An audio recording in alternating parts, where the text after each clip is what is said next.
What preceded every single one of those civil rights bills in 64, 65, and 68 were actually race riots. 68, you were coming off of 1967, the Kerner Commission report. Dr. King's book, Where Do We Go From Here, also dealt with that whole issue. All those riots were preceded by police brutality. And so one of the issues that they were protesting was exactly what NFL players are protesting, police brutality. I think that it would be a bit disingenuous to say that John Carlos and Tommy Smith were protesting police brutality. I'm sure that was quite possibly part of it, but... No, not possibly. That was one of the issues. I would say that, at that time, segregation was still in full effect. There were still laws, I think, in effect that discriminated against us.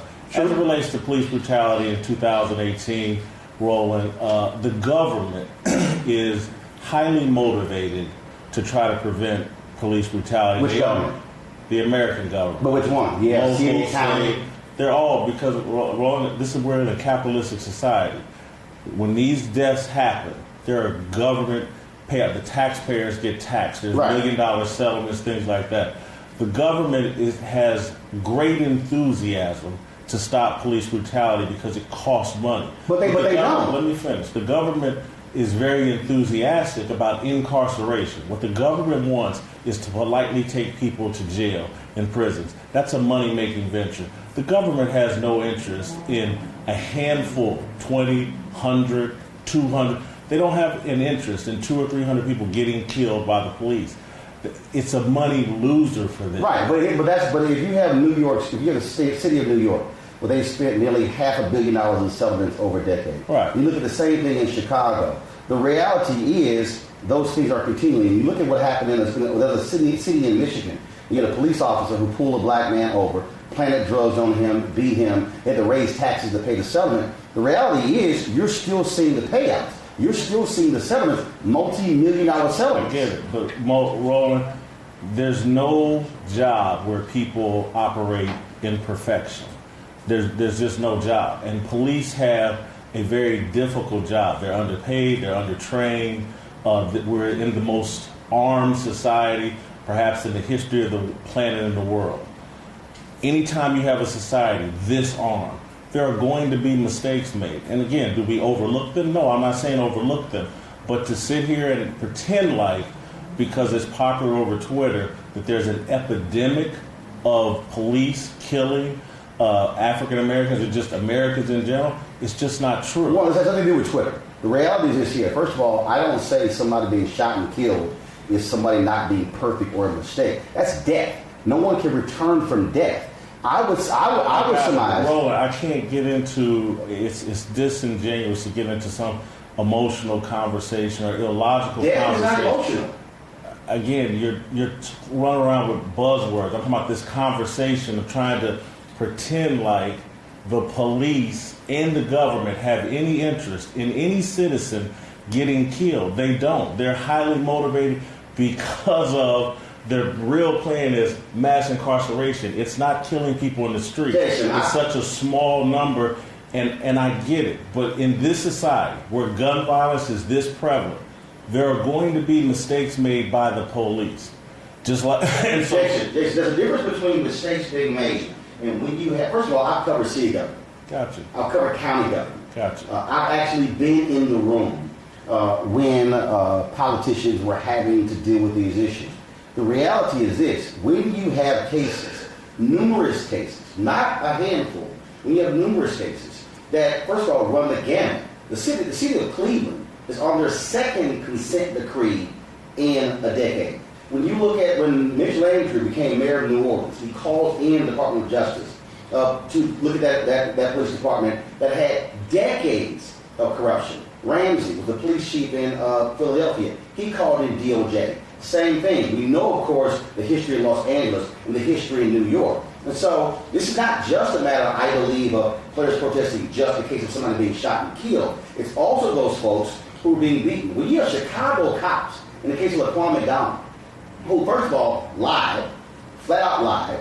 Then you had cops who went to the Burger King where they had surveillance video and erased the video. They actually erased the video. Then they all lied and covered for each other. And then there are multiple cases in Chicago. John Burge, who just died, of course, beaten, tortured upwards of 40 black men. That's not mistakes. That is culture. Do the police have a culture of excessive force? Perhaps they do, and probably they do. Is our government highly motivated to try to prevent it? Absolutely they so are. Why does it continue? Because we're not in a perfect society. People make mistakes. They hire the wrong people. It's hard to have a perfect culture. There's no job. It's like a doctor. Doctors make mistakes all the time. People driving cars make mistakes and kill people.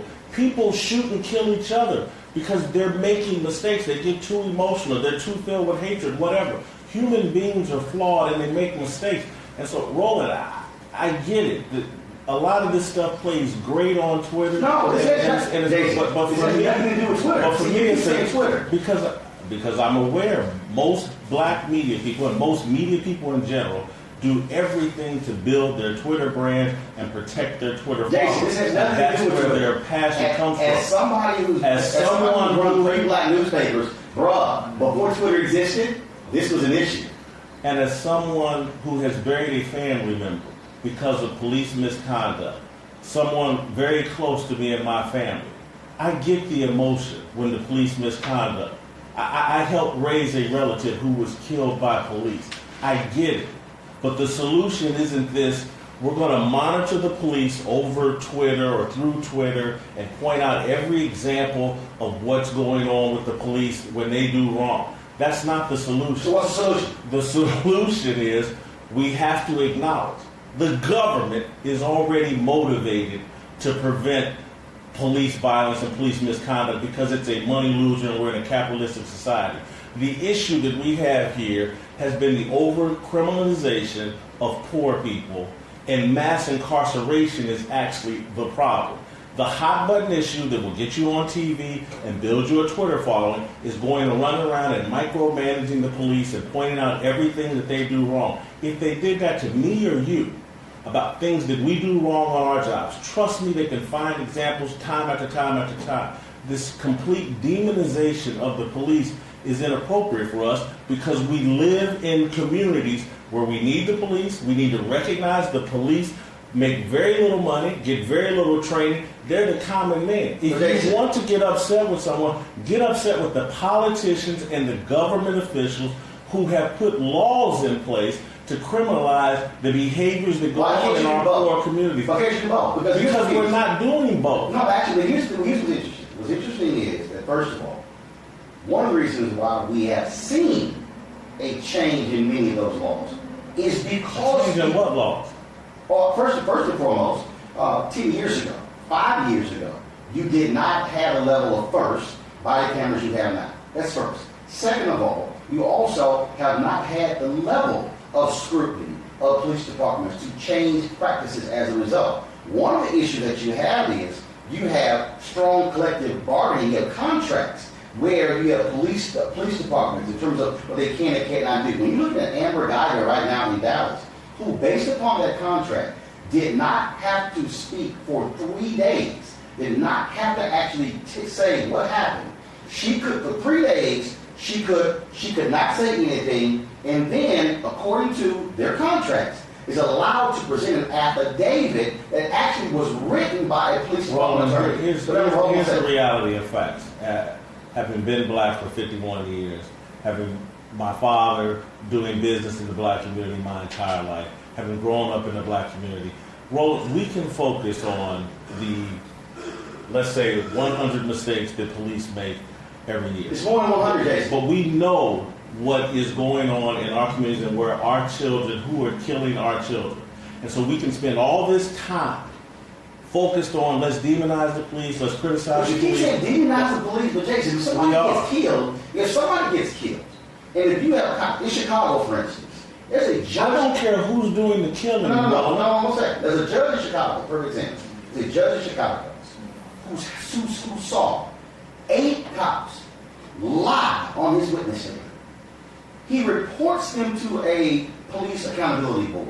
Nothing is done. This judge comes back and says, they are lying. They're flat out lying. He said, if you're going to be protect and serve, and you have a badge and you have a gun, he said, but to sit here and actually lie on the witness stand, I would think, if we're about justice, we would say, you know what? We don't need cops who lie. We don't need cops who mess stuff up. But that's just one issue.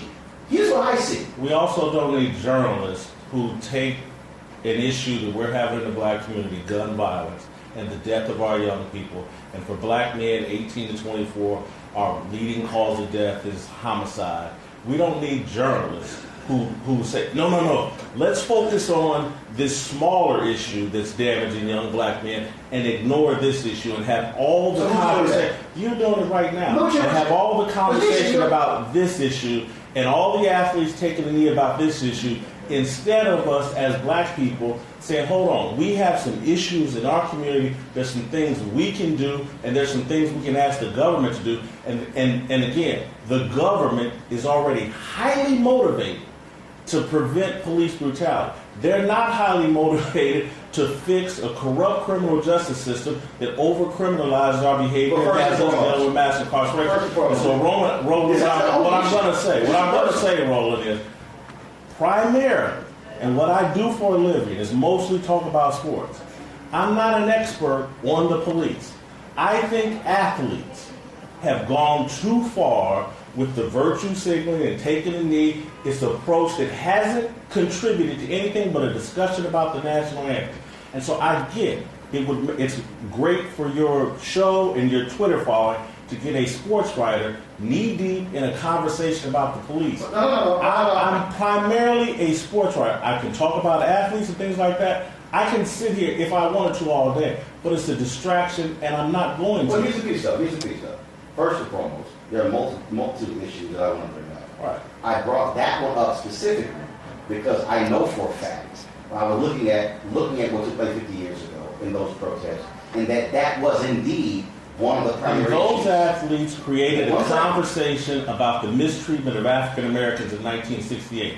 The athletes right now are not creating a conversation about the mistreatment of African Americans right now. They're creating a conversation about the appropriateness of protesting during the national anthem. That's what the conversation has been for the last 3 years. I think there's a difference between what the athletes were protesting and what their issues were, and then what other people wanted to focus on. And I've seen that even in politics. I've seen it where folks want to pivot, where they don't want to talk about that, but they want to make it about the end. And so those athletes and Martin Luther King and the people of that generation were far more strategic about getting people to talk about what they actually wanted them to talk about. These athletes have not acted in a strategic fashion. Colin Kaepernick hasn't, and he created a conversation about the national anthem, which is a waste of time. And that's the difference between Tommy Smith and John Carlos, who at that time were being mentored by Dr. Harry Edwards, and that's why their approach was more strategic and more effective, rather than Colin Kaepernick and these athletes just freelancing and creating a conversation about the national anthem. So do you completely dismiss the things that Colin Kaepernick has done in terms of the workshops, in terms of the sessions that he has been holding? I don't dismiss them, but I think... But you actually they don't exist. I didn't. Let me answer the question. I think they've mostly been a PR move by Colin Kaepernick after getting run out of the NFL, and he's involved in a fight against the NFL. I think most of it is a PR move. I can't diss it. It's help. So you said most of it is PR move. Question. Have you talked to Colin Kaepernick? I've been to the press conferences. No, I haven't talked to Colin Kaepernick. Colin Kaepernick doesn't talk. No. First of all, he does talk. But, I mean, everybody he talks to, I talk to him. Well, great. He doesn't come out. Muhammad Ali and all these people y'all analogize him to wasn't afraid to come out and deal with their critics and back up their point of view with their own mouth and words, not speaking with people in private, not tweeting out this or that, not hiding behind a bunch of groupies in the media that think Colin Kaepernick is something special. But Colin Kaepernick has spoken. Colin Kaepernick has done so, but not in a real way. But again, but first of all, you say he hasn't, and then you say not in a real way. But so we say a real way. So what do you want Colin Kaepernick to do? What do you? If I want to take that bold of a stance, I would do what I'm doing right now. Coming out and someone that's a critic of mine and sit down with him and address the issue. But there are folks who have different approaches, and I've seen this across the board. I've seen it. You got every excuse for this dude. No. I'm not offering one of the most polarized. I'm not offering an excuse, and I'm saying he's afraid to back it up. As somebody who's been on the news side, who's been on the culture side, somebody who's dealt with folks. You talk about what your job is, okay? That's what your lane is. I have dealt with a number of people who have said, you know what? There's some people who are out front. There are other people who are not. There are some people who choose to speak in certain venues a certain way, others who don't. So everybody has their own way of communicating. And so you can say, well, I want him to do more. Okay, I got you. Okay, but that's what he has chosen to do. But when we look at the value in terms of creating conversations, I do believe that this thing goes beyond just in terms of the protest and just them kneeling, which first of all was to bring attention to the issue. Other folk with other agendas still don't want to deal with that because they want to say that's irrelevant. They want to put this whole thing into a flag and say, oh, it's about disrespecting America. You also have players who are involved in politics. You have a LeBron James, okay, when it comes to education, when it comes to his taking a stance. You have presented LeBron James even coming to Los Angeles as basically doing the bidding of white liberals. So I don't understand. I said it's a Hollywood move. Okay, but why can't we look at what LeBron is doing beyond basketball and realize that if we say we want athletes doing this, and he's doing it, but now he's doing the bidding of white liberals? Roland, you're talking about what you and others want athletes to do, this, and this. But you do. No. You can't speak for me, Roland. But you said what you want athletes to do. What have I said?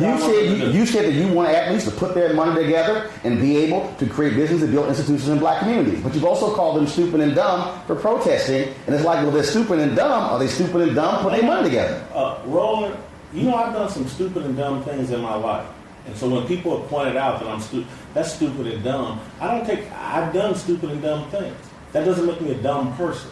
And so I'm a critic. That's my job. I'm a journalist. I'm not a groupie. I'm not here to be best friends with every athlete in the world. I don't care to DM them and hang out with them at parties. I'm a critic. That's my job. And so sometimes I criticize LeBron. Sometimes I praise LeBron. I love what he's done with the school. I would like for athletes to take their money and resources and use them to support the causes they believe in. Because that's what millionaires and billionaires do. instead of electing themselves as the leaders and the intellectual thought leaders. I'm not with that. I don't know. Which athletes have elected themselves as intellectual thought leaders? Who? Malcolm Jenkins, a lot of these athletes you just praised, because what I'm telling you, what millionaires and billionaires do, celebrities and things like that, they're not equipped to be the intellectual thought leaders. And so they should take their money, like other white millionaires and billionaires do, and invest in people who are actually dedicated to this, not people that have been dedicated to developing themselves as athletes. But they're not positioning themselves as intellectual thought leaders. What they're doing is they're saying is, as an athlete, if I want to speak on these issues, and many of them say, coming from those communities, many of them say, still dealing with those issues. Now, how is it all of a sudden they're intellectual thought leaders? They're saying a lot of them don't know what they're talking about, Roland. But Jay says a lot of people say, you know what you're talking about. I got it. And they're more than welcome to that opinion. I'm not going to demonize them as racist. I'm not going to demonize them as sellouts. They can have that opinion. But what I'm talking about with athletes who have turned into millionaire celebrities, they're not John Carlos and Tommy Smith. They're not Muhammad Ali. This is not the 1960s. Muhammad Ali was connected to a black empowerment religious sect controlled by Elijah Muhammad and Malcolm X. Yes. He was connected to something real. That has been our tradition, connected to the church. This stuff I'm seeing from athletes, there's no connection to the church. There's no spiritual foundation to it. There's nothing. But here's the piece. I see athletes doing way too much. They're not connected. Just like John Carlos and Tommy Smith were connected to Harry Edwards. He was a part of that. I don't see that same connection. I see athletes freelancing and standing on the basis of Twitter and guys like you that gas them up and can do no wrong. I'm not with that. Well, first of all, let's do a couple of corrections. One, when you say can do no wrong, you're wrong. Okay, because as somebody who's actually sat on these panels, as somebody who's actually one second. As someone who's actually had conversations, there's a difference between sitting on television and opining, and you don't even talk to the guys. But there's a difference when you actually get out from behind the desk and be a journalist and go actually talk to them where they are. I've actually had the conversations with Jenkins, with Ben Watson, with Bennett, with Colin Kaepernick. And so my perspective in terms of what they're doing is totally different because, frankly, you haven't.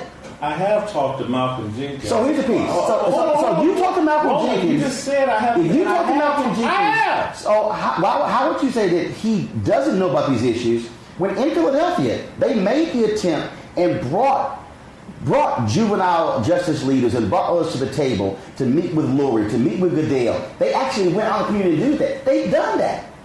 Again, and this is where I'm saying the athletes are wrong.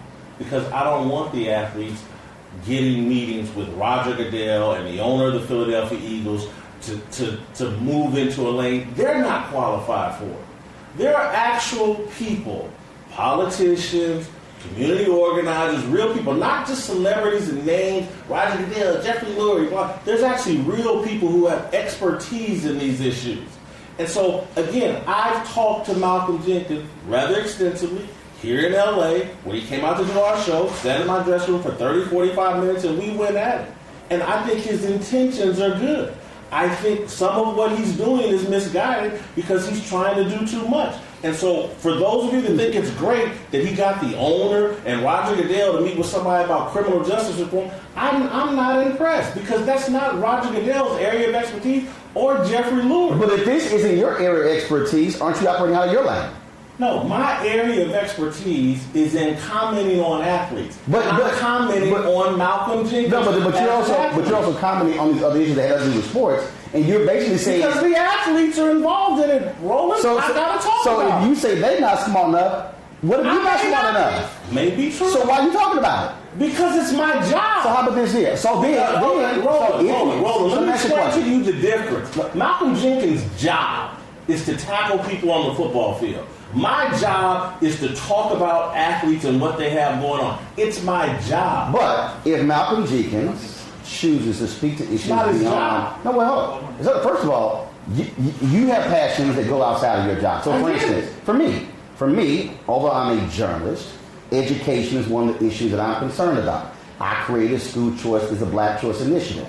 Although that's not my job, that is still a passion, a concern of mine. And so just like when what you I do... involve yourself into it, but people in the media have the right to criticize it. I understand that. It's not an indication that they're doing something inappropriate or wrong. But they may just be doing their job, Roland. But if a person is involved in those issues, and they are doing that, and first of all, what I appreciate that there are athletes, that there are entertainers who don't only say, yo, I'm only here to play ball. I appreciate individuals who say, I want to use my platform to go beyond just what's seen as just my job, and using their celebrity and using their influence to speak to those issues. I think the difference here is that we've gotten used to athletes having a nice and neat, foundation, give some books out, have a golf tournament, and sign some jerseys. But when all of a sudden you got some guys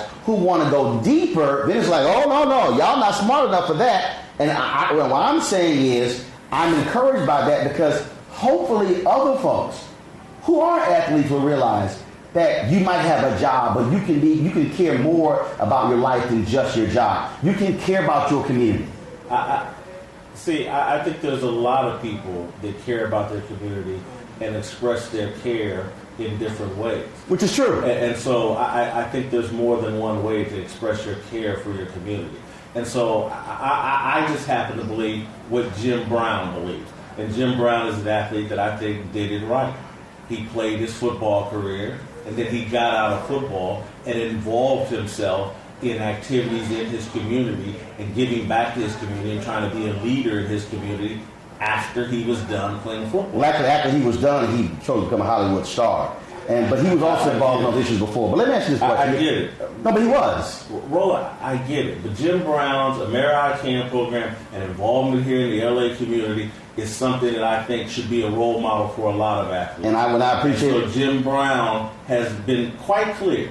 Again, when you're playing in the modern NFL, NBA, with all these corporate ties tied to you and all these billion-dollar corporations tied to you, you can't just run out willy-nilly and be an authentic civil rights leader or leader in these political issues because you have too many corporate puppet strings attached to you. But first, so those are just the facts of the modern athlete that are different from the athletes of the past. Well, first of all, the athletes of the past. First of all, many athletes of the past couldn't do a lot of these things anyway because they didn't have the financial wherewithal to actually do it. What you do have is financial wherewithal. There are things called golden handcuffs. That's actually what prevents you. And that's, again, why Muhammad Ali in boxing, an individual sport, he was the draw. And because of his connection to the Nation of Islam, Elijah Muhammad, he was far more effective than these guys that are out here trying to mimic him now with Nike corporate strings attached to it. I think it's a joke. I think one thing is when you talk about guys mimicking, I think they're operating and standing in their own because that's two totally different deals. But I do want to ask you about this. I thought this was interesting.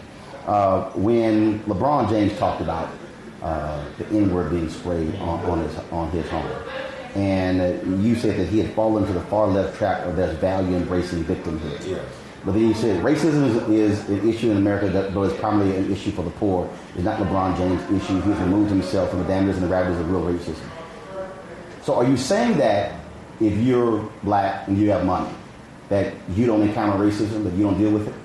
No, I think you encounter it. But when you're at LeBron James level, or hell, even mine, and I'm planet light years away from LeBron James, it doesn't do real damage. And so let's take LeBron James.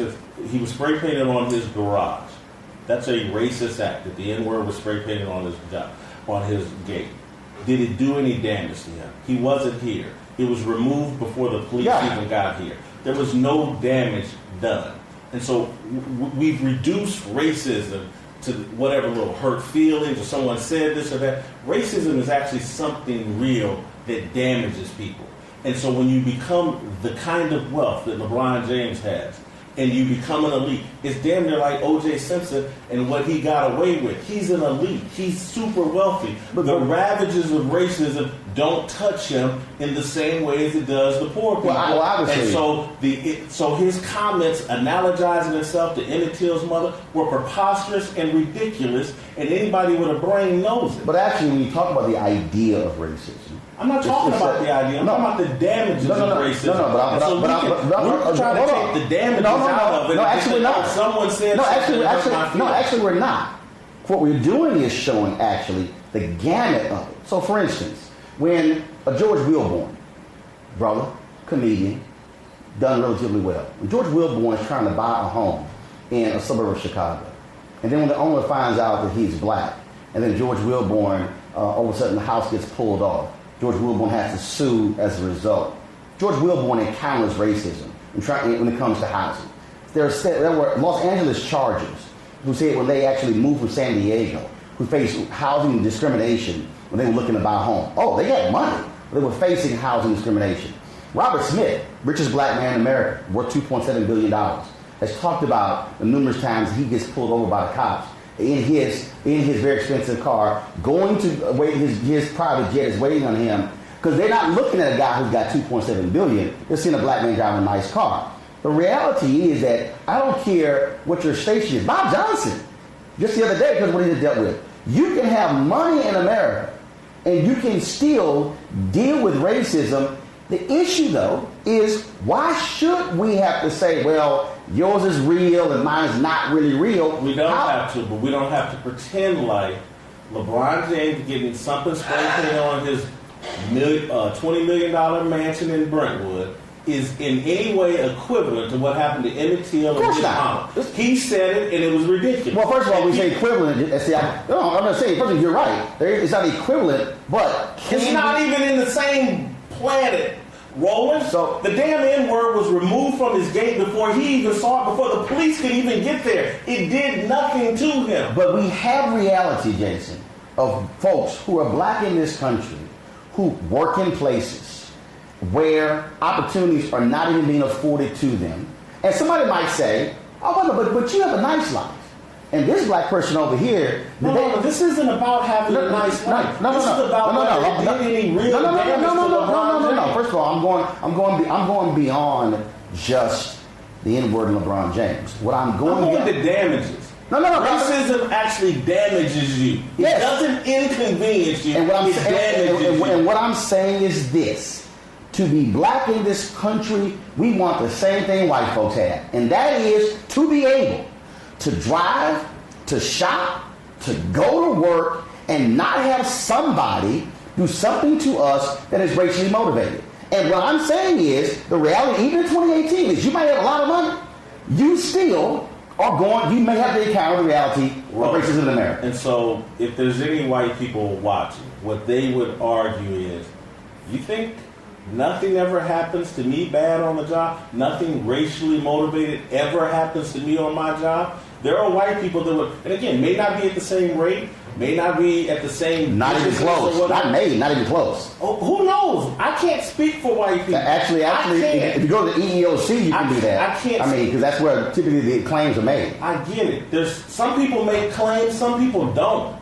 Roland. Some people just, that was an inconvenience, or that was some BS that I dealt with, and move on. I can't speak for white people. But what I can say is racism and what we should be fighting against is the racism that does real damage, because it is there. I get for Twitter and for the media and what will get you on TV. If you sit around and can act like LeBron James having the N-word spray paint, oh my God, this is almost... So let me ask you a question. Let me ask you a question. You keep saying real damages. Yeah. Do you believe that it is real damages when you have African Americans who are locked out of Wall Street? Yeah, that's real damage. Do you believe that when you have African Americans who are of wealth, when they're trying to create hedge funds to be able to invest in them? Okay. Yeah. And then also, is it a real damage when you're an African American and you apply for a job and somebody says, oh, we don't like the style of your hair, so that's therefore real you can't. Gotcha. And so, here's what I think the value of having that conversation, which goes beyond just the N-word on a game. There are people who actually believe Oh, no. And I'm not talking about LeBron James money.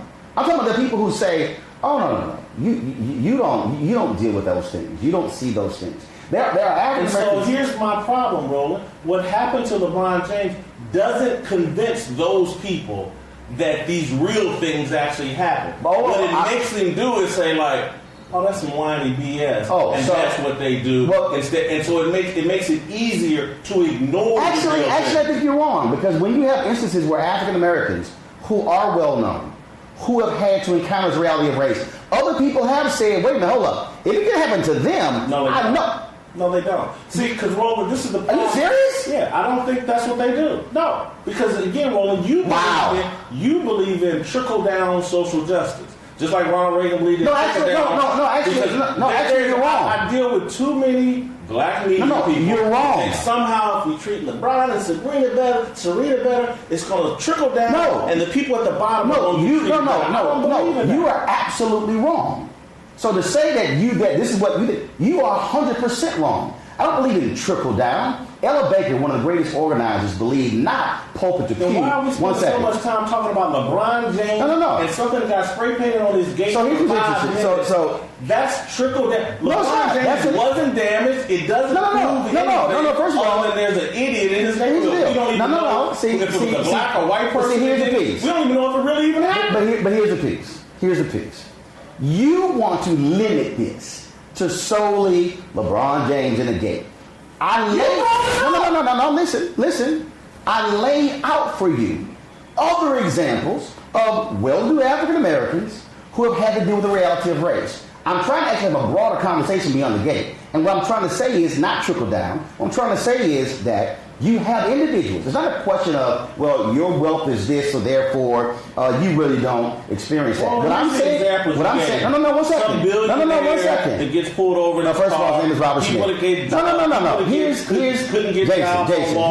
what I'm. This isn't the great mass. No, Jason. Here's what I am saying. What I'm saying is when Dr. King said we are here to redeem the soul of America.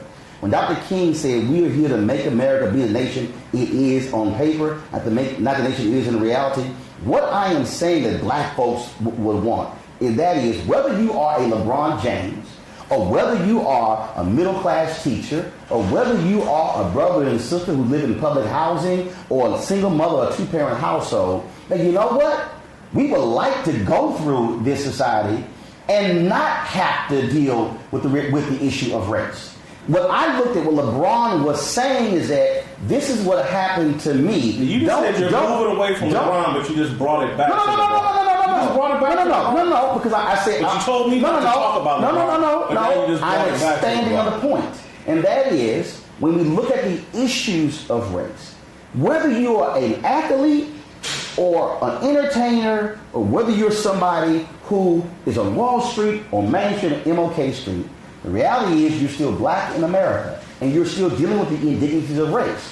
What I would hope people would get out of that example of LeBron is that it's not just, I didn't realize that somebody like him, because, matter of fact, I don't even see him as black. I just sort of see him as sort of something else.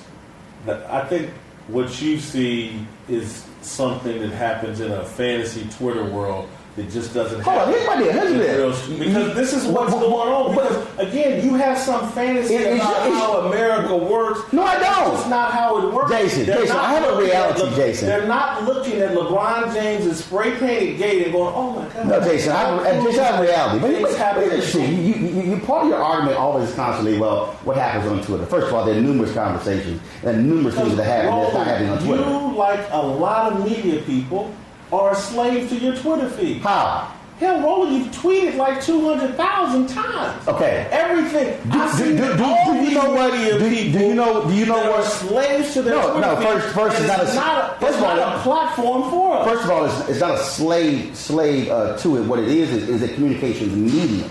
Okay. Now, as somebody again who's actually run 3 black newspapers, who's been news editor of a black magazine, who's run a black website, who understands how to communicate with folks. It is a medium. So you operate in this, well, you're a slave to it. No, I understand what it is. If you have the capacity, let's also, if you really want to expand this, when you're African American who's run a black newspaper and you might have a circulation of 20,000, But yes, you built a following. You could actually reach more people on such a platform, and it goes beyond just your traditional following. So that's not a slave. That's knowing how to use it. Roland, and several times you've thrown out your credentials as a journalist. And but you say I'm a journalist, but go ahead. I've said I'm a journalist. I haven't tried to be condescending about my journalism. No, it's not condescending. No, Roland, you're acting as if somehow your journalistic experience somehow supersedes mine, and that's I'm not acting like that. That's preposterous. But trust me, I understand journalism, and I understand what's going on right now with journalism. The entire media is addicted to Twitter, and Twitter. Are you? Absolutely not. Again, am I on it? Do I use it? Absolutely. But I know exactly what it is. So Jason, all other media, everybody else they haven't figured it out. Everybody else addicted to Twitter, but you, oh no, I'm not. No. I'm just playing with myself. No. I understand what Twitter is doing to us and what it's doing to America and what it's doing to the journalism profession. It's turned everything into clickbait. You can't have real discussions. That's why we spend so much time talking about what got spray painted on LeBron James's fence rather than the crisis we have within our community of our family. Let me finish, Roland. I get the whole thing of cutting me off anytime I get to a point. Rather than dealing with the crisis that's going on in our families in Black America, we're spending time worried about a $20 million mansion that may or may not have had the N-word spray painted on it, and somehow this is some great example. But we have a complete collapse of the Black family that we won't talk about. We have a complete disconnect from God and just based in this secular world, and that's what Twitter is, and we're all addicted to it, and it's taking us further and further into the secular world, away from God and away from the path that has served us best here in America. And this is the mistake you keep making. You keep saying, oh, we got to have a conversation, and we got to have it in depth. You act as if, oh, no, we can't talk about that, as if we won't cover anything else. Really, as we can. See, the whole point of this is not to have... What are we talking about No, one second, hold on. If you're going to ask me not to interrupt you, don't interrupt me. What are we talking about right now? If you're going to ask me don't interrupt you, don't interrupt me. What are we talking about? Like I said, so let me finish my point. Let me finish my point, okay, so you don't interrupt. Because if you want me not to interrupt you, do the same. The reality is, we can have an in-depth conversation.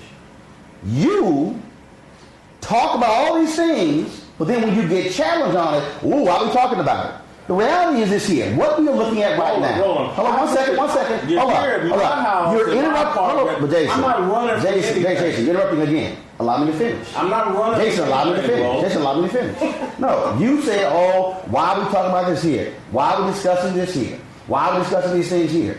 Because those are things that you've discussed. Those are things that you discussed numerous times.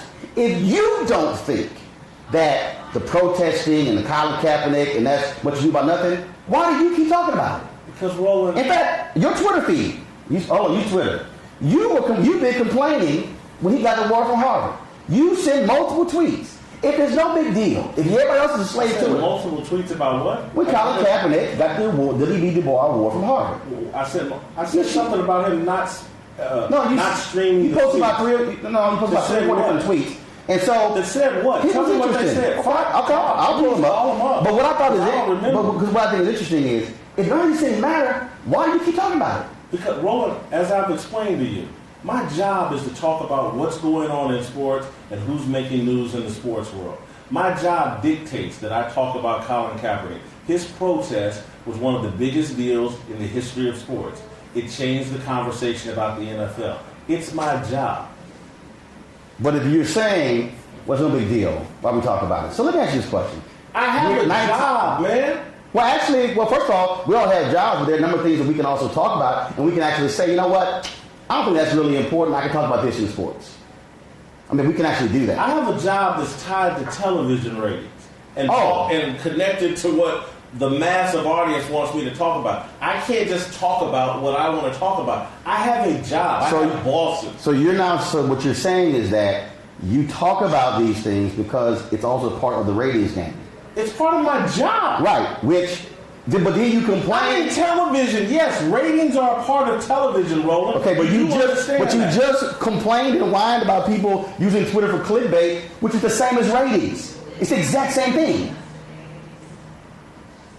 Yes. Roland. You said, this is what you said. Too many people in the media are concerned about clickbait. That's what you said by Twitter. Absolutely. Dude, that's the exact same as you saying that's about ratings. 140 characters 280. reduced, 280 character reduced, dumbed down conversation that makes everybody have a dumbed down. Well, actually, you can now see in tweets, you can actually send about 10 or 12 consecutively, so it's more than 280. But it makes everybody have a dumbed down, divisive conversation. This is where I think Franklin being a hypocrite. You just said it's about ratings. I got to talk about it. Part of my job is to talk about sports and certainly to drive television ratings. Which is clickbait. And if somebody else's job is to utilize Twitter for the same thing, but you say they're bad, but you're good. But let me ask you this question. Twitter's a very dishonest platform. It's controlled by people in Silicon Valley. Well, guess what? Somebody sitting right there would say your platform on my 20th Century Fox is also controlled by somebody else, not controlled by you. No question about it. So there you go. We're 18 days away from the election. You said before, you don't vote. I don't. Why? Because I've never trusted a politician a day in my life. I don't believe in politics. I'm not a person that really believes in compromise. And politics is mostly about compromise. I'm not good at that. So how do you change? I don't trust. Nobody? Not in politics, no. I think it's a very dishonest profession. So all of them? Pretty much, yeah. So when you think about historically, when you look at the city of Atlanta, when in 1973, 0.0012% of all contracts, and Maynard Jackson runs. And Maynard Jackson, by virtue of being the mayor of Atlanta, literally changes the course of history for African Americans. He used it through politics. He used the two terms as mayor to change. Coleman Young in Detroit, Marion Barry in D.C. I don't believe in politics. I really don't. So the issues you often talk about, how do you actually feel politics has no role in that? Excuse me? The issue that you talk about, say we should be discussing or dealing with. I'm talking about me. Now, I'm not giving you the advice, hey, you got to follow and believe what Jason Whitlock believes. I'm not advising anyone that. I'm talking about me. There's certain things unique in my personality. But if you don't vote, aren't you part of the problem? If you might argue that. No, I'm asking. Because you might. I don't believe that. No. So of the things that are happening in our world, any number of issues, if politics is involved in it, well then how can we change something for the good if we don't vote for someone who we think will be able to make changes?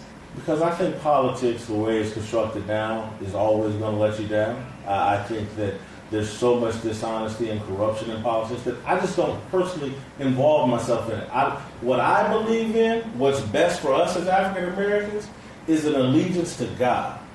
I believe that is our salvation. An allegiance to God. Far more than politics. You do know politics also deals with God. We have replaced religion with politics. We have an addiction to politics right now. We as black people, we talk about politics from Obama to Trump the way we used to talk about God, and I think it's inappropriate. It's our constant, everyday conversation. This is part of my problem why I can't stand Twitter and social media. There's a disconnect. It's one of the most secular places you can actually be.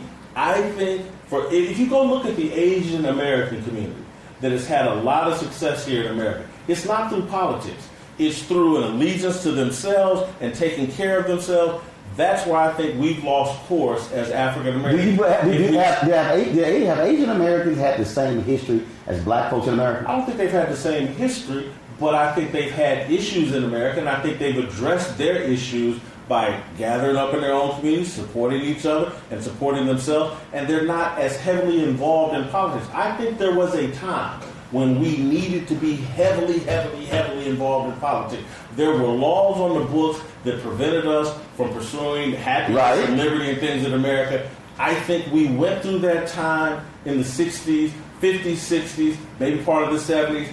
Again, I'm not suggesting to the rest of Africa that you disassociate yourself from politics, but I think we've overdosed on it. We think our solutions are political. I don't. Well, first of all, it's not solely political, and also, but it's a whole bunch of people who have lots of God, but also have no plan. The reality is this here.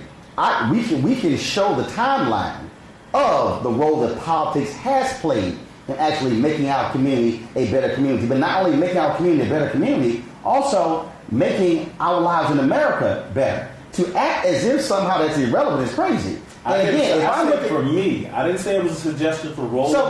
So this is my personal opinion. So, what are let's say your top 3 issues? What are they? For African Americans? No, your top 3 issues. So, whether you want to be for black folks or everybody, what are the top 3 issues?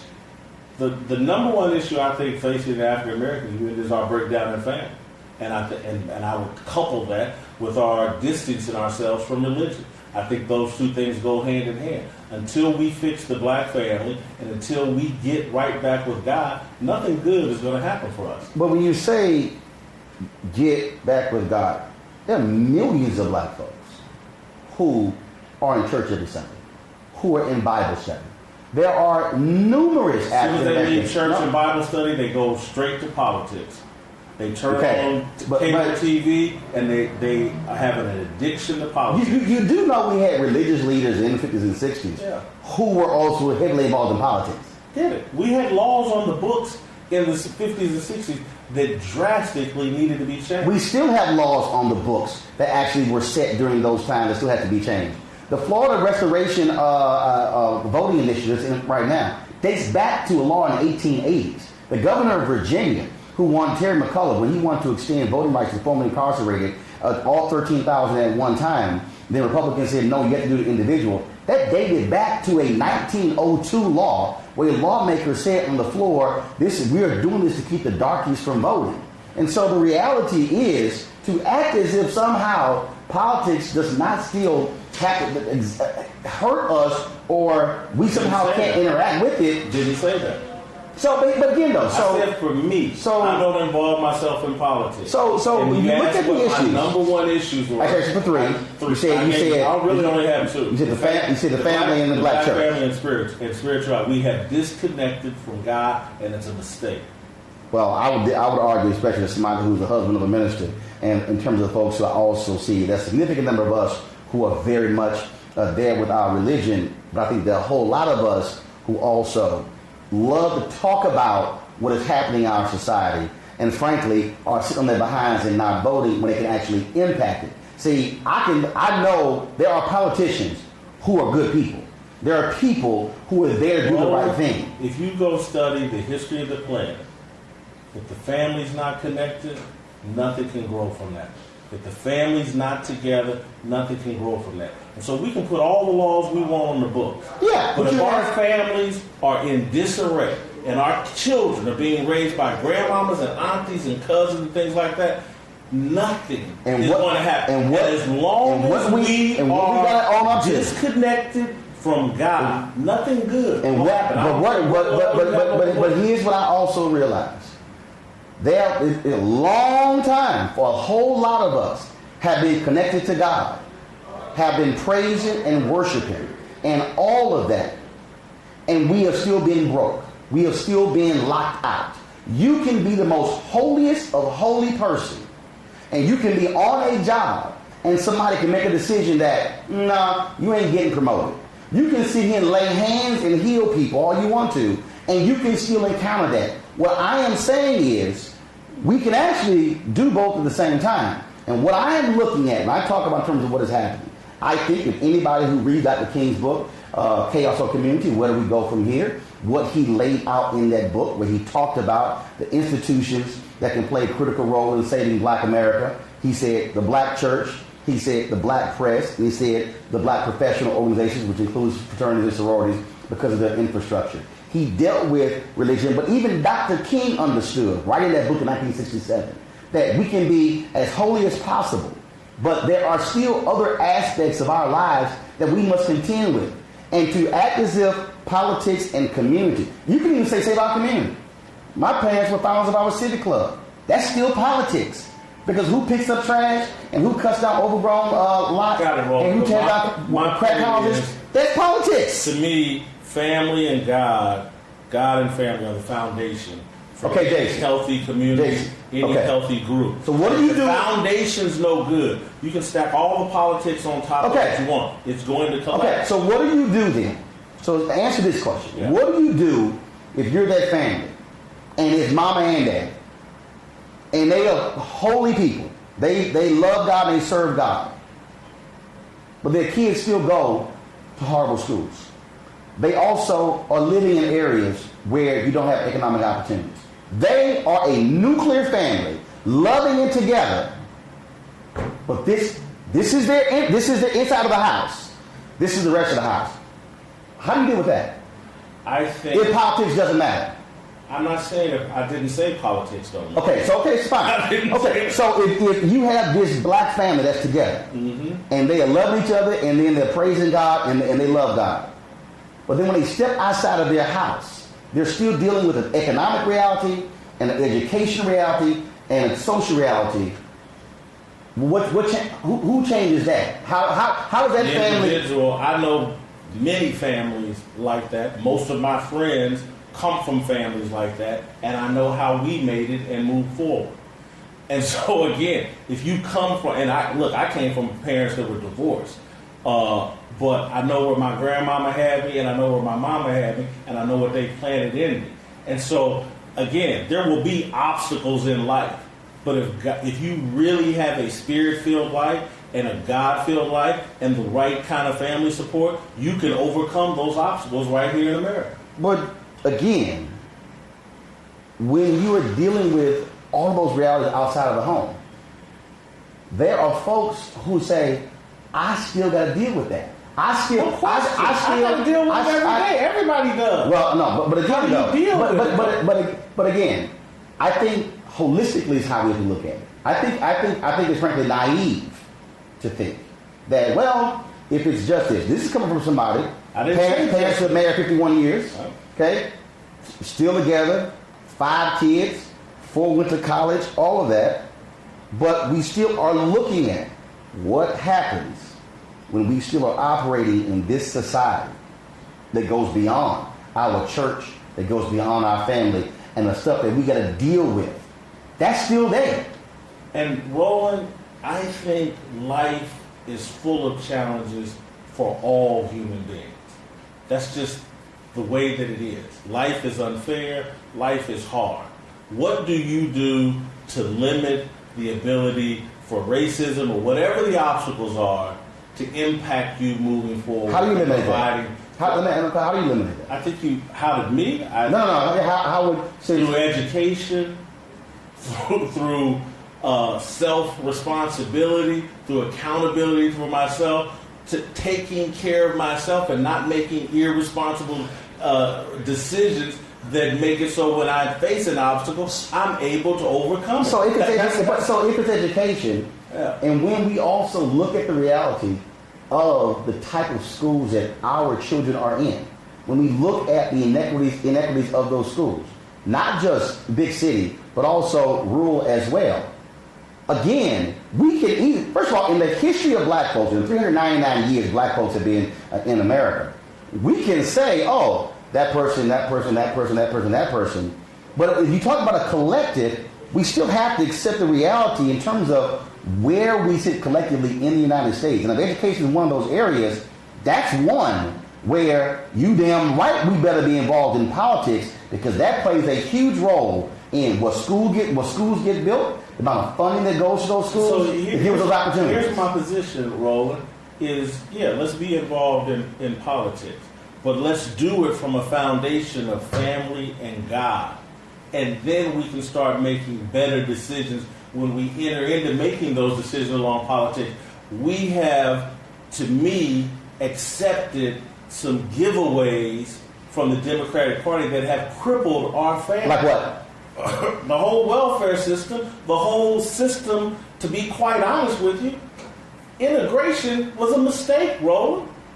And the whole deal of, we're going to go out to these schools and have white teachers teach our kids, that was a mistake. Actually, we should have been fighting for the better financing for our schools and for black teachers and for us to take care of ourselves, Okay, but Jason, rather than, hey, let's go out to somebody else's neighborhood and have them take care of us. That's a mistake. No, Jason. No, well, first of all, you obviously have not fully studied Brown versus Board of Education and Brown 2. Brown versus Board of Education and Brown 2 were about finances. The whole basis of that was the inequities. It wasn't just, hey, I want to learn with some white kids. When the Thurgood Marshall, when they what happened though? No. I don't care about what it was.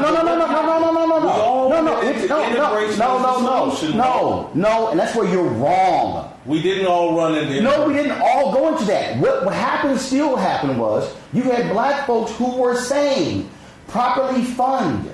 You had people who were saying, but that's not what we did. No, you see, that's not what we did. You act as if somehow we had this whole other institution that was there. What you still had was you had folks who were saying, okay, this is how we're actually going to move and make this thing possible. Here's what black people knew. Black people knew y'all got the money. Y'all got the resources. Now, all of a sudden, when it came to how our schools looked, the books that you were reading, the uniforms that you had, all those different things, it came down to money. The reason they were fighting Brown versus Board of Education was about money. The reason they fought integration or even kids sitting next to each other was about money. And the reason we still have inequities in education today is because of money. White parents moving out the suburbs, saying, you know what, we want our money to stay in our neighborhoods. We don't care what y'all neighborhoods are like. That's about money. The entire education system is set up based upon property taxes. That's based upon money, which is based upon race and wealth. Roland, money is not the solution for every problem. Let me ask you a question. Money is not. Are you in America? It's not the solution for every problem. All the federal agencies that share a lawn with the White House, which one shares a lawn with the White House? Which one shares a lawn? Yes. There's only one federal agency where you can play flag football on a White House lawn. I don't know. What? Treasury. You want to understand America? White House is power, Treasury is money. Power, money, money, power. Do you know what's right across the street from Treasury? Bank of America. Most of our banking institutions. If you don't think America is about money, that's what America is about, money. No, I didn't say America wasn't about money. Well, we better have a money conversation. I said money doesn't solve all problems. And as I explained to you earlier when we go back into conversation, that's why I said, and you just said, money explains a lot of America. And that's when I say... That's America. Yeah. When police brutality is a money loser for the government, trust me, the government is interested in stopping police brutality. You know what's going to stop that? I'm telling you what's going to stop police brutality. Not money. Money. No, it is money. No, it is money. You know what's going to stop police brutality? When taxpayers don't have to pay the bill, when you can take a police officer's pension. Trust me, when a city no longer has to pay the legal fees of a cop, trust me, that cop is going to think twice before he beats somebody with a baton, because if that person goes, wait a minute, that's why... The cop might also think twice before he enters a neighborhood or enters a dangerous situation. No. That may be the solution. No, that cop, trust me, if that cop then goes, wait a minute, if I beat somebody... They're doing it all over the country, Roland. You can look at the murder rate in Baltimore after the Freddie Gray riots. It's been going on all over the country. And that was because those cops did not like the fact that somebody was holding them accountable. That's the problem. And they started doing less policing. Yeah, hold on. Wait a minute. So basically, stopped doing their job. So what they basically were saying was, how dare you demonize people who don't make a lot of money? No. That wasn't demonizing, Jason. One of the hardest jobs in America. Jason. So because cops got indicted, then all of a sudden it's more than indicted, man. No, it wasn't. We sit on TV. I'm talking about what's going on with policemen. We sit on TV and act like police are some of the worst people on the planet. Jason, in the city of Chicago, they withheld the Laquan McDonald tape for 4 years. They did not want the tape released, and then they lied. Roland, I know you can go to point to example. No. I'm showing you an example. The cops in Chicago. I get it. They did something inappropriate. Not inappropriate. Not inappropriate. Laquan McDonald is dead, and the cops lied. And went to prison. And what the cops did was they said, "How dare you indict one of ours? We gonna stop working." They don't want any accountability. That's most people, Roland.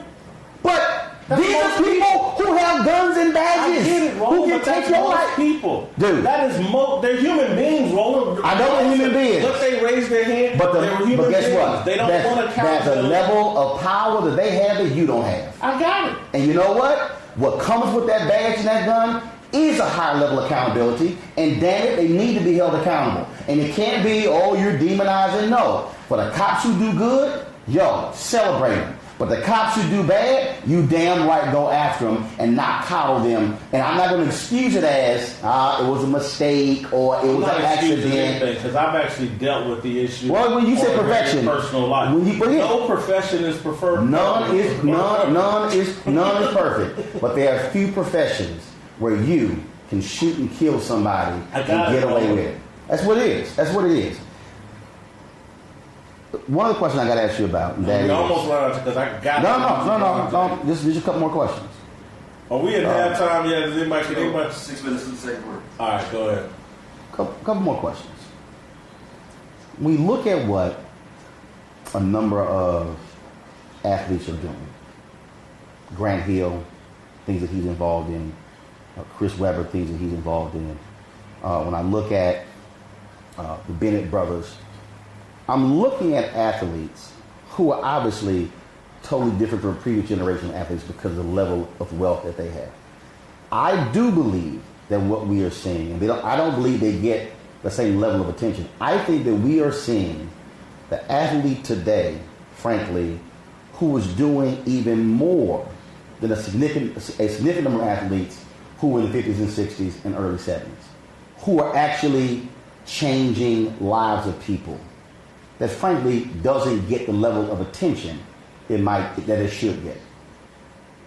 I'm sure that's true. They have far more wealth. They have far more opportunity to do more. So do you believe, though, that you're in sports, do you believe that that's also part of the problem in that in this medium, we don't offer a balanced perspective of the black athlete or what many of them are doing, where it's only, well, just a couple here, then a couple here, as opposed to the things that they're doing, opening of schools, what they're doing in terms of with scholarships, what they're doing in terms of the level of investment they're making, what so many of them doing in terms of literally rebuilding blocks and communities and the projects that they're involved in. Do you believe media could do a much better job of telling that story and not just focus on X's and O's?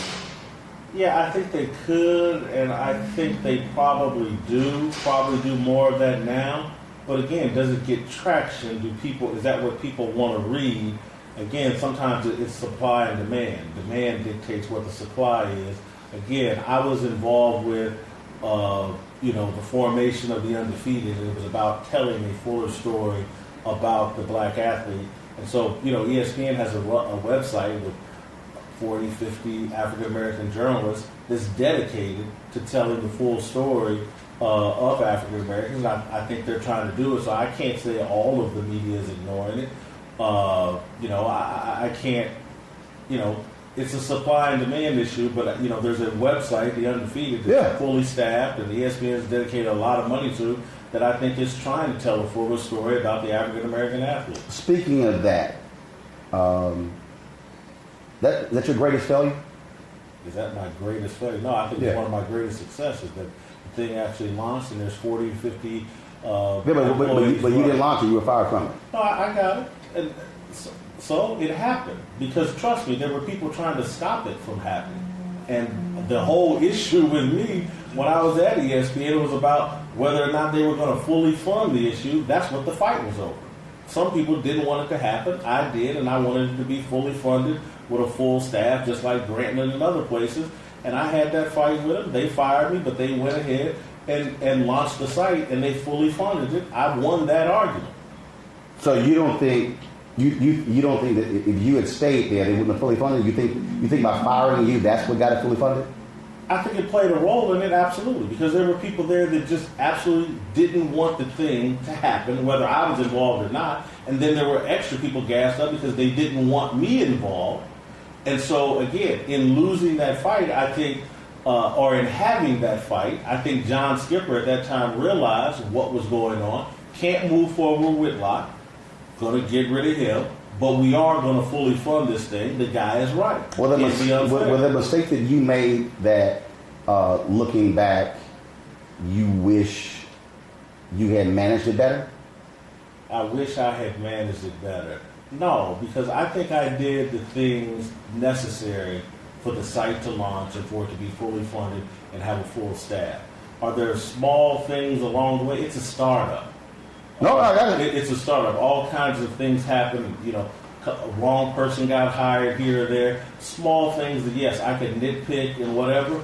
But in my view, if you really understand the story or there, I did the things necessary for the website to survive.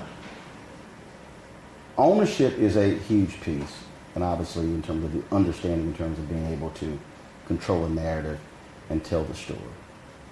One of the things that I think is interesting is that when I look at a lot of the comments that folks make, and not just folks who make comments on social media, people who are in media, people who work with you, folks who used to work with you. And how does it make you feel when they put you in the same category essentially as Clarence Thomas as being a traitor to black people?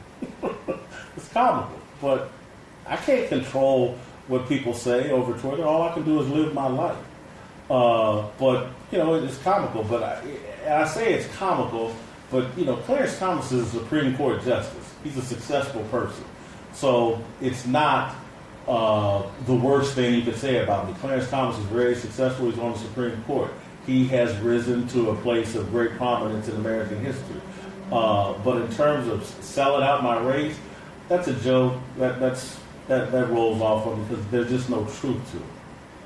Yeah, when you are engaged in these debates, when you've even been called out by the likes of Marcellus Wiley and some other people like that as well. We had Marcellus. Marcellus. No, not Bennett. When you've had these debates, what I'm curious about is that do you go, you know what? Here's my perspective. If I screwed that one up, I was wrong. Give me the example. No, I'm asking you. No, I'm asking you. Have you ever engaged in any of these debates and where you say these debates? No.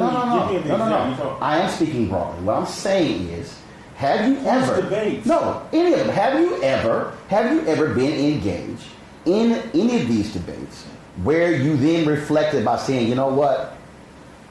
I shouldn't have said this about the athlete, or you know what, I was wrong. Oh, you talking about this debates on my television show, or just any? Well, I mean, I was not talking about television because that's where you are largely having these level of conversations that people are responding to. Yeah, I think, you know, my nickname in Kansas City was Jason Flip-Flop because I'll flip positions. I react to new information. And so, do I come up with the wrong opinions from time to time on athletes? Hell yeah. I spout opinions every day. And so, I have hey, you know what, I was wrong. I've come to this or that conclusion. I do it all the time. And speaking of that, I did see when I was looking at the comments after the Harvard University and Colin Kaepernick. Why do you believe that what he is doing is because he's trying to find himself?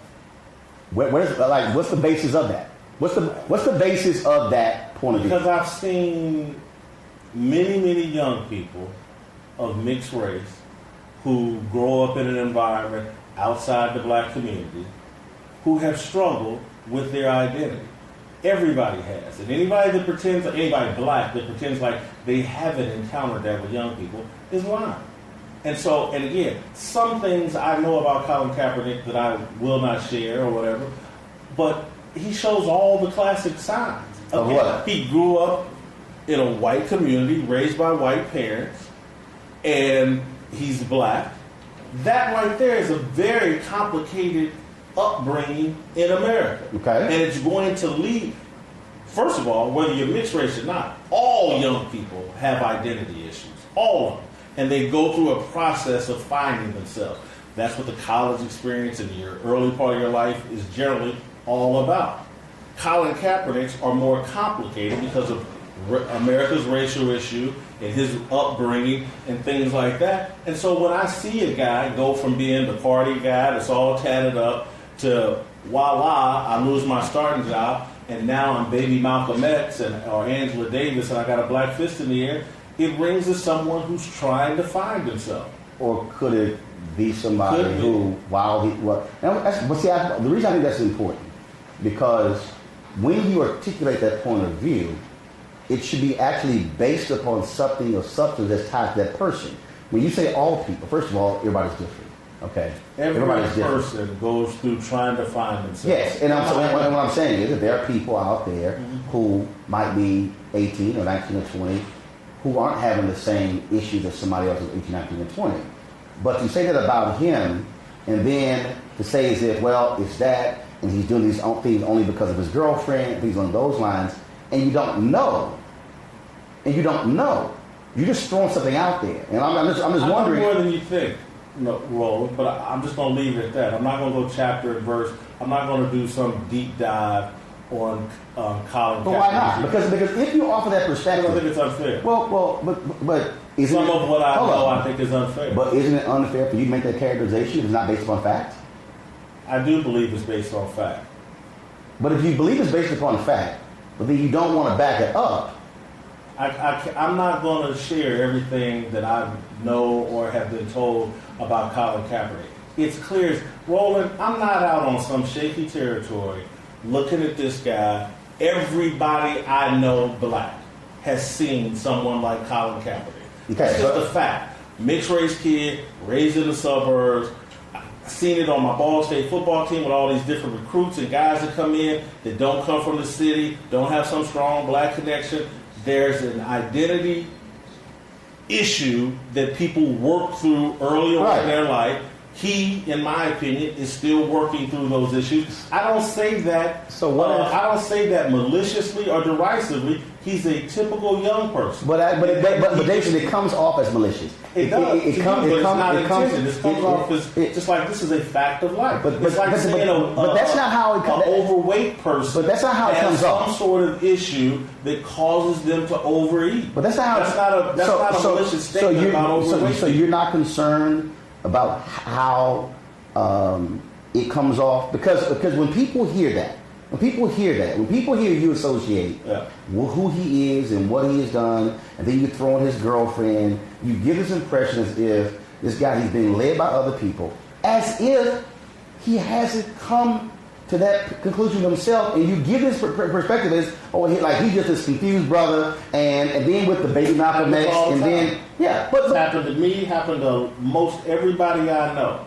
Every person I know goes through some kind of confused state or different state while they're trying to figure out their identity.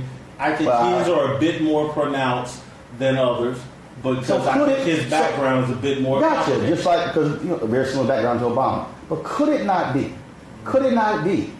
that you have somebody here who has gone through that and who has reached a point who has said, this is who I am, this is what I want. Let me tell you why I don't buy it.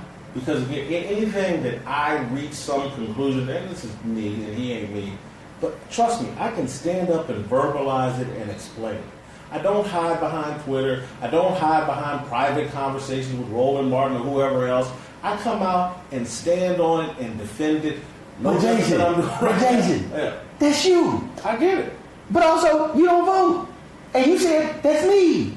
And so, here's the deal. It's interesting to me that you want to give space to say, this is me, this is who I am, but you don't want to give space to him. Roland, if you have some opinion about me not voting, or me overeating, or me about anything, you have a right to that opinion. I'm not going to go lay down and cry, oh my God, Roland. But Jason, that's a different... I'm a public figure. I can have opinion. He's a public figure who took a highly polarizing position. He stood out there like he was man enough to deal with whatever came with him. He's not. This goes beyond the position. I'm asking a very specific question for a reason. And that is, when you opine, when you say that, again, you paint this picture that, y'all, this is nothing but a confused biracial. He don't know what he's doing. He's crazy. It's all of that. That's how it comes off. You know how many athletes, NFL athletes, that have told me that in private? Most of them. And so I'm not out here on some island all by myself. And there's most rational people can see it and express it privately. I just happen to say it publicly. He's a public figure that took one of the most polarizing positions in the history of sports. And so with that comes along some pushback and some people questioning your motives. When Muhammad Ali changed his name from Cassius Clay to Muhammad Ali, joined the Nation of Islam, said I'm not going to get in the NFL or in the military draft. That's a strong polarization. And you know what he came out and did? He stood on it, and you know what's interesting? And people said all kinds of things about Muhammad Ali and questioned his motives and said, hey, he's just addicted to this religious sect. And here's what I've learned. That's what people do. And here's what I've learned. What I've learned is when we want to, it's very convenient when we want to compare a Kaepernick to Ali because you want him to speak out.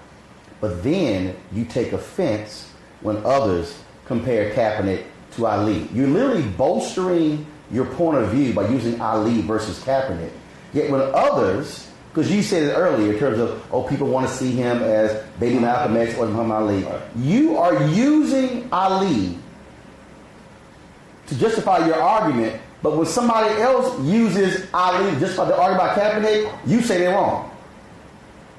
Roland, I'm saying he's not Muhammad Ali because he won't stand out here and defend his position. Yeah, That's my opinion. And what I'm saying is, what it also gives off to people is that you have a personal animus against Kaepernick. And what I'm saying is, it may be that there are people, and when what I do, I've met people. I've met individuals who I just finished interviewing the Reverend Dr. James Lawson, one of the greatest organizers we've known, turned 90 years old last month. If you ask the average person, James Lawson, they'd be like, I don't know who you're talking about. But you know what? Lawson, Nashville movement. You know what Lawson said? Lawson said, Roland, one of my last images of Dr. King, he's on the front row of the church, and he says, I was on the back row. There are some people that some will be loud and outspoken, others will lead quietly. There are different modes of leading. And so I don't necessarily think a person has to always hold news conferences, do sit-down interviews, and be out there chanting, talking, because some people actually want to lead with their actions as opposed to just talking. And there are others who just talk who don't have any action to back it up. I got it, Roland. But as a broadcaster and a critic, I have a right. It's America. No, I understand. Freedom of speech. Of course. To say, I don't like this or respect it. It makes me think he doesn't really believe it. It's just something he's doing. Which also, I think, doesn't give enough space to their people who actually, that's how they present themselves. Doesn't give enough. That's your opinion. I don't have a problem. No, actually, it's not just my opinion. I'm actually basing it on people who actually have done it. Okay, but that's your opinion. I don't have a problem with it. I'm not offended by your opinion. Why are you offended by mine? No, what I'm offended by is when we present this view that somehow of you that disagrees with you. No, not disagreeing. That somehow he's bad, he's wrong, and what you send off is there's a personal animus against it. Reading your tweets. I'm a critic. No. But Jason, I've been doing media since I was 14 years old. Got it, Roland. You're No. What I'm saying is, Walter Cronkite. No. Actually, I'm not Walter Cronkite. I'm Roland Martin. So I'm making the point that I get being a critic, but it comes off as different. It's more personal. Check. There's a guy named Carl Peterson in Kansas City. Mm-hmm. General manager of the Kansas City Chiefs. He was the general manager and president of the Kansas City Chiefs. I used to light him up every day in the Kansas City Star. Every day. Made my name. Criticizing Kansas City Chiefs. His running of the Kansas City Chiefs. And he used to run, I think it's personal. No, it's just my job. This is how I do it. And Carl Peterson, some white dude, again, sledgehammer, almost every day. You can go ask anybody in Kansas City. I'm a critic. If I disagree with someone, I express it. Should Colin Kaepernick be back in the NFL? Should he be back in the NFL? Life's not about should.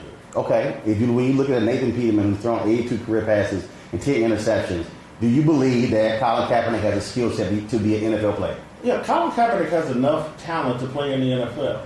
Do you believe that? But he's become such a polarizing deal because the NFL, Roland, it's just a TV show, man. That's all it is. And the NFL is going to do what's best for television ratings. And if they think Colin Kaepernick's bad for NFL ratings, they're not going to hire him. He's just an actor in a TV show. What I also understand is that they also like winning. And that is this here. If somebody Roland, he didn't win in San Francisco, so don't have that. Well, he did win in San Francisco. Then, of course, we hit that last season. But let's also keep in mind the whole team sucked. Remember it was 2-14. The whole team sucked. It's a TV show, right? I got you. But the offensive line, the defensive line, the linebackers, the whole team sucked. You will admit that, right? I got it. Roland. Gotcha. No, I'm just saying, but the whole team did suck. I got it. I'm not going to do your deal and lay out my credentials as a sports. No, I'm not laying out the credentials. No, I'm just saying if you went 2-14, the whole team sucked, not just him. Not just him. But again, Kaepernick doesn't show up and wins follow him. Not particularly at 30 when he's been out of the league for a couple of years. I don't know if he makes a difference in terms of anybody winning or losing games. And so, is he good enough? Only way we'll know that if he actually gets a shot. Is he good enough to be in the NFL talent-wise? Yes. He's created such a distraction around himself, and he's created the belief among NFL ownership that he's bad for ratings, and they're running a television show that's about ratings. Actors get written out of plots all the time. But when you still have, look, when Eric Reed came back and took the knee, you still have Kenny Stills and some other different players. The reality is, I think the difference here is that you still have other players who still are protesting. I think in this case, they're saying, no, we're going to make an example out of this one because he actually... for them started this. Well, it's more complicated than that. When Colin Kaepernick shows up on any team, there's an instant conversation about should he be your starting quarterback. And most of the NFL has him pegged as a backup quarterback. And they don't want a backup quarterback who instantly starts a conversation about whether he should be starting. Well, I tell you right now. Coaches that don't want that distraction and that hassle. I tell you right, there are some teams out there that I see him who are just terrible with quarterbacks. Roland, especially Buffalo. But push me there. You don't know that much about football, Roland. Yeah. Not much at all. Actually, I can watch. Actually, I know enough to know if I see a quarterback who's horrible. And look, I had to sit through Brock Osweiler with the Houston Texans. Oh, you don't know. Lord Jesus. Actually, the overwhelming majority of people in America, they don't know much about football. Well, I know enough about football to know when I see a bad quarterback versus somebody who actually has succeeded before. But the decisions are just more complicated. No, I understand that. But don't act as if I don't know the difference between a bad quarterback and a quarterback who can win. What goes into decision making about quarterbacks? It's really more complicated than just bad or good. So I've never talked to general managers or Roland. Okay. All right. I'm just saying that. Shit, I've talked to bankers. I don't know nothing about bankers. I've talked to the guy that runs the concierge that say I can't get concierge. I get it. You talk to somebody. No, not just talk to him, but also but you talk about a lot of stuff that you also don't have a background with. All right, Jason. Well, it's going to be very interesting to see how this thing plays out, and also we'll see what happens with these players. And I think these players are going to surprise you in terms of those who are very much engaged in things they're doing in the community. And I give them a hell of a lot more credit, I think, than you do. I think players have been involved in their communities and doing community work, particularly in the NFL, for decades.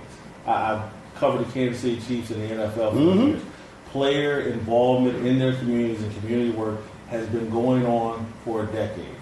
Right now there's a lot of media attention on it, and it seems brand new to everybody else, but it's been going on for years. Yeah. Well, it was brand new because most people don't pay attention. But again, I think this generation of athletes, when the record is told, which actually is not always told in the present, people are going to realize the things that they have been involved in and have done that actually is advancing and paving the way for the next generation of athletes, which I think is totally different than before. We'll see. And that's the point of history. All right? Hey. Appreciate it. Thanks a bunch.